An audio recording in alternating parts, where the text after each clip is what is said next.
Danny Bonaduce, life coach. I am Danny Bonaduce, life coach. You should call me right now at 1-800-252-1025, or we love getting your emails at lifecoach@KZOK.com. Life Coach brought to you by Goldberg Jones Divorcemen. Call 1-800-DIVORCE. Let's talk to Ron in Snohomish. Good morning, Ron. Good morning. Danny, I'm looking for information for a long-term rehabilitation center. We're talking 6 months or longer. Okay, so is this for you? No, it's for a family relative. I've been involved with heroin for 9 years. I've been through 6 different rehabs, all 30 to 60 day. They've all failed. So it's a toss-up between a Harvard Health situation or a long-term facility.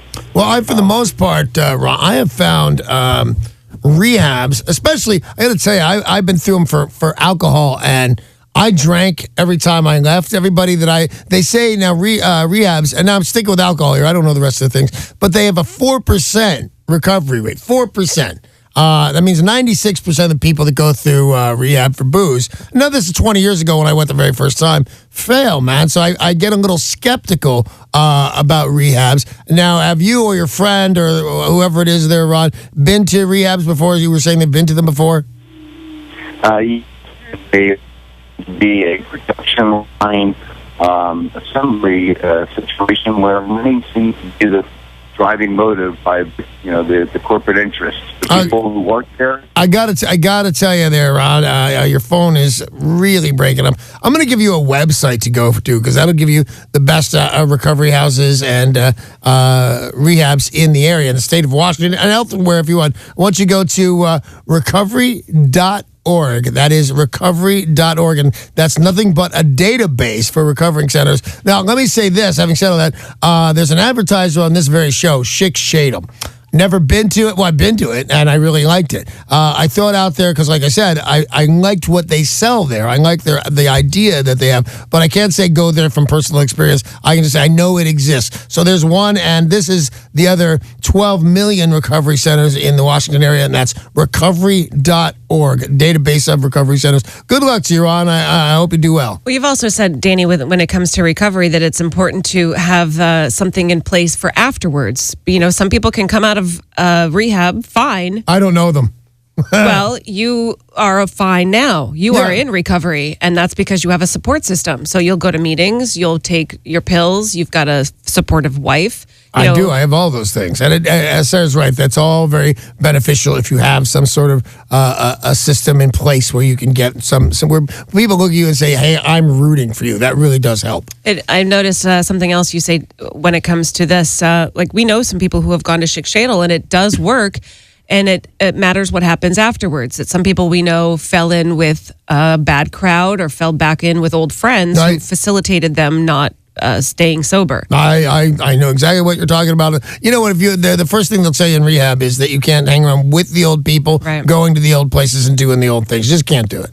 800-252-1025. If you've got a question for the life coach, call now because he can help you no matter what it is. He'll help you get through it. You can always email lifecoach@KZOK.com. And as I like to remind people, you can be anonymous. You can change your name if you would like to. Stacy in Seattle has sent an email. There's a guy I want to ask out. I realize that's a bit forward of me, but hey, it's 2015, and I think I should be able to do that. My question is, on our first date, who pays? The person who asked out the other person, or the more traditional way with the guy paying? That's a great question. The answer is you.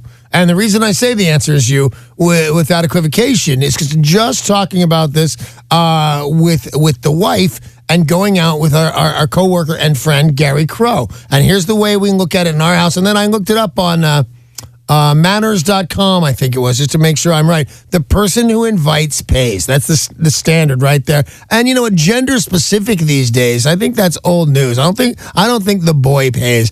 And I would appreciate it every now and again when I was dating that if somebody would have picked up the check or somebody said, let's go to Starbucks, let's do that, and I'll pay. But I think it's a lovely thing, yes. And by the way, don't worry about, I wish I hadn't started that. Now every second or third time I got to pay. That's not the truth. The truth is you want to go out with this guy, so you're going to ask, and you're going to pay. And then right after that time, it's going to go back to the boy-girl thing, and he's going to want to pay. And then every now and then surprise him. That's a lovely way. But you invite, you pay, just on the first time out. Good thing you asked. Going to put you on with Elizabeth in Seattle. Elizabeth, you're on with the life coach. Hello there, Elizabeth. Hi, yes. I've been in a relationship with a man for 3.5 years. I've been living with him. He's had a sexually transmitted disease, in fact, 2. Did he, if you don't mind my asking, did he give it to you? Yes, he did. What an ass. That's the worst. And then when I confronted him with it, he assaulted me. I had to call the cops. He had to go to jail. He hid so many things from me. He was arrested in December at 1 o'clock in the morning. He was supposed to be going to Portland, and he got out at 7:30 in the morning. I never knew about this. All right. Wait, let me get that straight, because I unfortunately I speak jerk. He was out to be somewhere, and he spent a whole night in jail, and only told you, "Oh, I was late for whatever reason." You didn't know he was in jail. I had no idea he was in jail. And then when he was going to meet somebody for work. They had to pick up a crane. He's in construction, right? And so I just found out about this, and so when he came home, I said, "So how was Portland?" He said, "Oh, it was great. He said, got the crane and everything." Never told me about it, that he was in jail. Okay, so what is your question for me? Okay, so we are separated. He cannot come within 500 feet of me. Why am I hurting so badly? If this man is a jerk, I know that, but why is my heart just broken? Because you've been broken down, Elizabeth. I can hear it in your voice. This may be the worst, but this isn't the first. You've had several experiences like this, haven't you? Yes, I have. Okay, that's what it is, sweetheart. You've been broken down, and the answer to all your problems, Elizabeth, all your problems, at least in this regard, are a decent relationship with a decent guy. And you wonder, I still feel something for you. Why do I still feel this way? Because you have the terrible misconception this is the best it's going to get. This is all I can get is this liar, this cheater.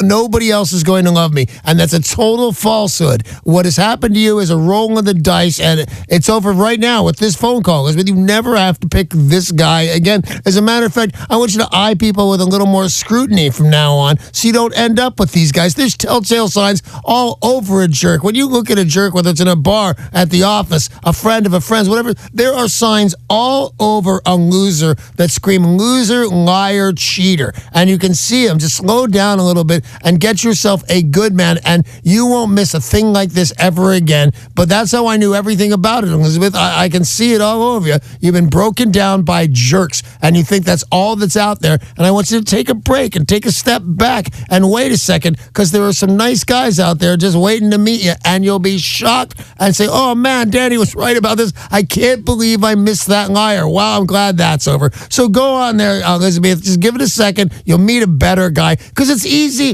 to meet a better guy than that. Thanks, Elizabeth. Good luck to you. And if you've got a question for the life coach, the number is 800-252-1025, lifecoach@KZOK.com. Quick sub note there, Elizabeth. I'll tell you this right now. If the guy you gave you a sexually transmitted disease, and I don't know if you want to go through, it's a big hassle, but if he knew it, if he was aware of it and gave them to you anyway, that's a complete lawsuit that you will absolutely win. So if you want to follow that, I'd suggest just get this guy out. Just let this guy go. Got an email here from Eileen in Seattle. My new boyfriend is a mama's boy. I love him, and he loves his mom. But I don't love that she does everything for him. She buys his clothes. She does his laundry. She cooks for him. And now that it's tax time, you guessed it, she has offered to do his taxes for him. Oh, don't let the mom do his taxes. That's crazy. His dependence on her bugs me. Did I mention he's 30 years old? What can I do? You can hang on. You can hang in there a little bit. I'm hoping this guy no longer lives at home. A lot of mama's boys out there. I think Sarah and I were talking about this one day. The Italians. Oh, yeah. The Italians in Italy live in the basement of their mommy's house until they're married, and they don't want to go anywhere. It's not like, oh, I'm ashamed of doing this. You know, we used to make fun of this coworker we had, Will, that he lived in his mother's basement. In Italy, that's what the good guys do. They stay there. Mom takes care of them. And here's the funny part. till you get him, and then you take care of him. Here's what you got to do. You've got to give this guy a safe harbor, if you will, and show him it's okay to move out of mommy's house, and move out of mommy's jurisdiction, but don't replace it. Don't become the woman that takes care of this. Because to be honest with you, I'm 55 and I'm fairly helpless. I'm either taken care of or I'm taken for a loss. Luckily, my wife and I agree on, this is the life we have chosen. Don't start taking care of this guy, except for you want to take care of the bills, that's fine. You want to do the grocery shopping, okay, too. But don't take care of this guy because mommy made him into a mommy's boy. But let him grow up and move out and move on with his life. And I'm sure he will. But it is a dangerous thing going with a mama's boy. They're hard to please. And I don't know why you would. Give him a couple, give him a year. Give him 6 months to see if he moves along. And if he doesn't, you should start moving along. Hey, that's all the time we have for Danny Bonaduce, Life Coach. I must say my favorite portion of the show. Danny Bonaduce, Life Coach, was brought to you by Goldberg Jones, Divorce for Men. Call 1-800-DIVORCE.